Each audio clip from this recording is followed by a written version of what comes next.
Hello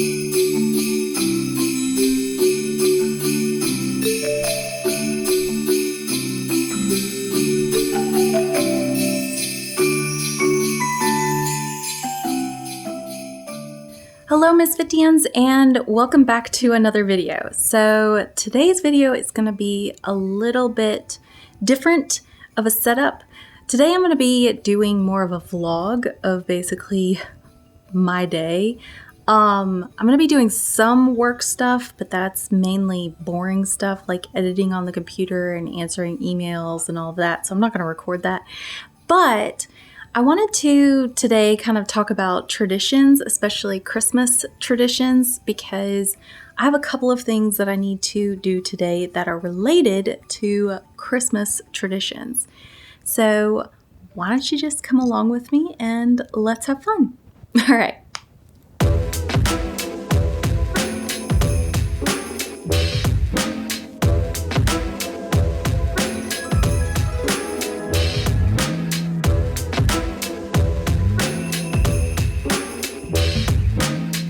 Okay, so for the very first tradition that we do in our family is every Christmas and usually Valentine's Day, Steven and I both make things for each other.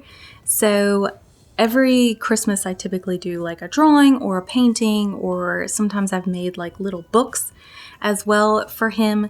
So today what I'm going to be doing is sharing with you the process of how I'm putting together a painting. I've been working steadily on this for probably about a month now whenever I have free time. So today I'm going to be finishing up that painting, as well as another tradition that we do is we take pictures of the dog and, well, both dogs now. We have two now, of the dogs in front of the Christmas tree. Pepper's first Christmas is this year, so I definitely want to make sure that we get Christmas pictures of her this year. And then another kind of tradition thing that we do for Christmas, and I don't know if I'm going to get to that in this video, is we cook cookies for Christmas. Now, usually I cook chocolate chip cookies, but this past year we found out that Steven is highly allergic to milk. So hopefully today I'm going to be trying out a new dairy-free vegan chocolate chip cookie mix, and hopefully that will substitute what we usually did, because when we were first dating, actually we weren't even dating, we had only gone out on like 2 dates, and we were basically like, are we friends? Are we like into each other? and stuff. And that was around Christmas time, and so I actually baked him a huge slew of different cookies. And since then, we've kind of kept up the tradition of just baking chocolate chip cookies for each other and eating them while we watch like a Christmas movie such as Elf.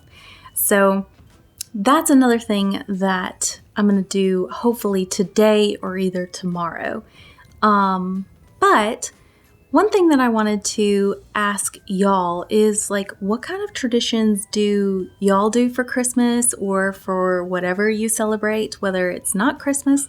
What kind of traditions do you do around this time of year? And kind of leave that down in the comments below so we can have a conversation.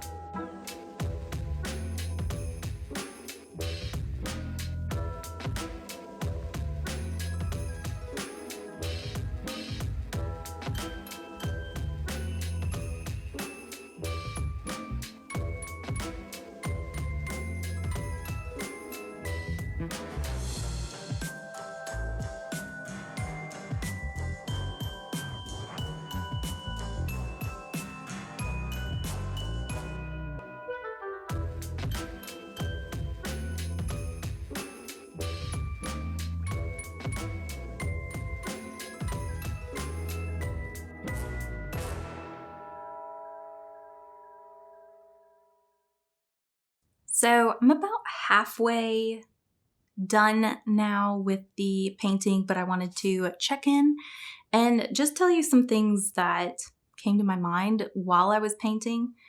Some tips for just painting with watercolor, the first thing is I recommend always having a piece of scratch paper next to you. And specifically with this one, I was playing around with glazing. I'm not as familiar with glazing as I really want to be. I know how to do it and I know what my colors pretty much do, but I want to get a lot better at it. So a lot of times when I'm mixing colors, I can look at something and go, that's the color that I want, because I've been mixing so freaking much. I have hundreds and hundreds of mixing charts, and it's because I want to know what my colors do and whether they mix well together or not. So like somebody asked last week, do traditional watercolor paints actually mix with watercolor concentrates and mix with inks? And the answer to that is yes and no.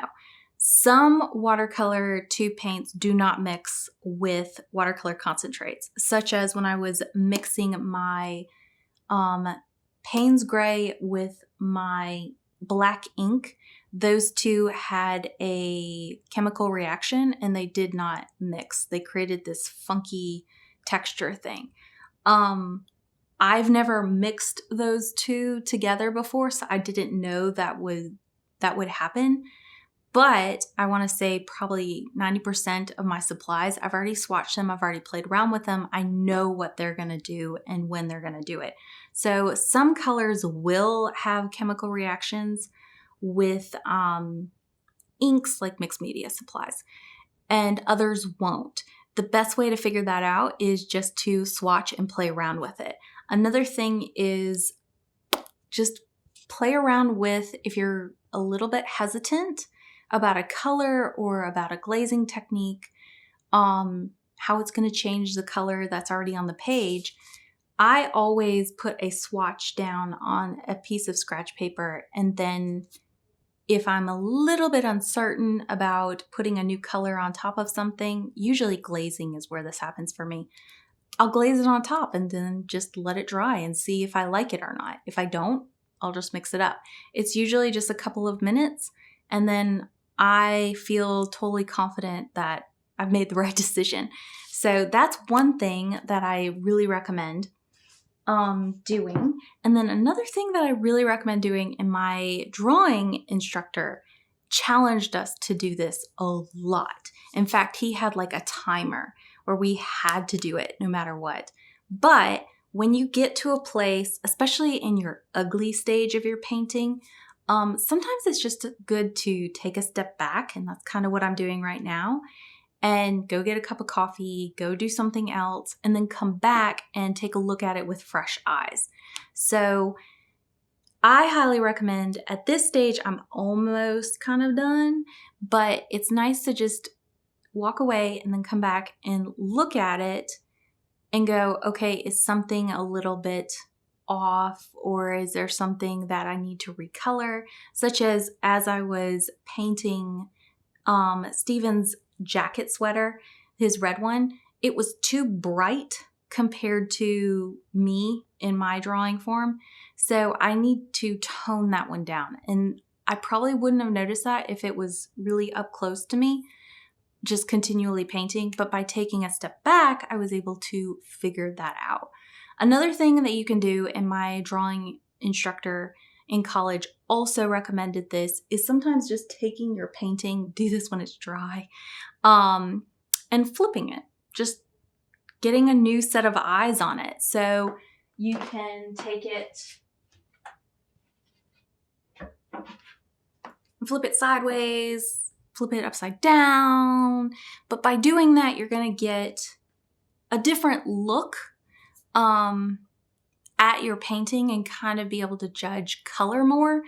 Usually at this point, your drawing is already set, per se, I would assume, unless you're going to really add something with just paint, not necessarily pencil lines. But it's really nice sometimes to just flip things around and check on color. So that's something else that you can do.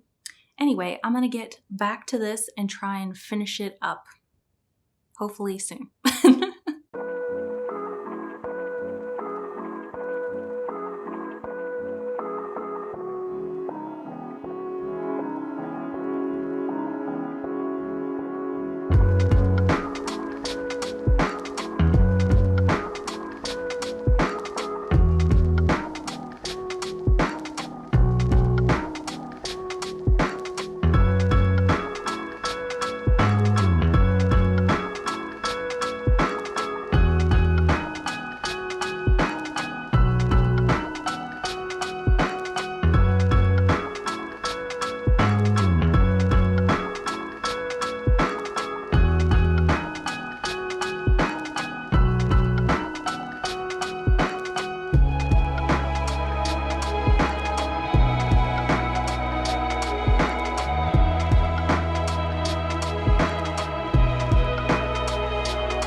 And this is the final painting. So I'm all finished and this is what it looks like.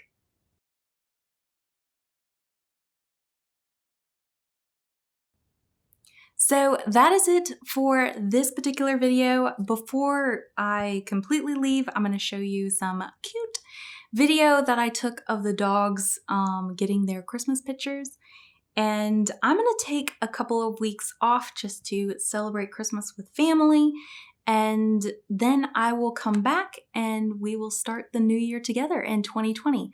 So Merry Christmas, Happy Holidays to those of you who don't celebrate Christmas, and I will see you in 2020. Lots of love, y'all, and happy painting.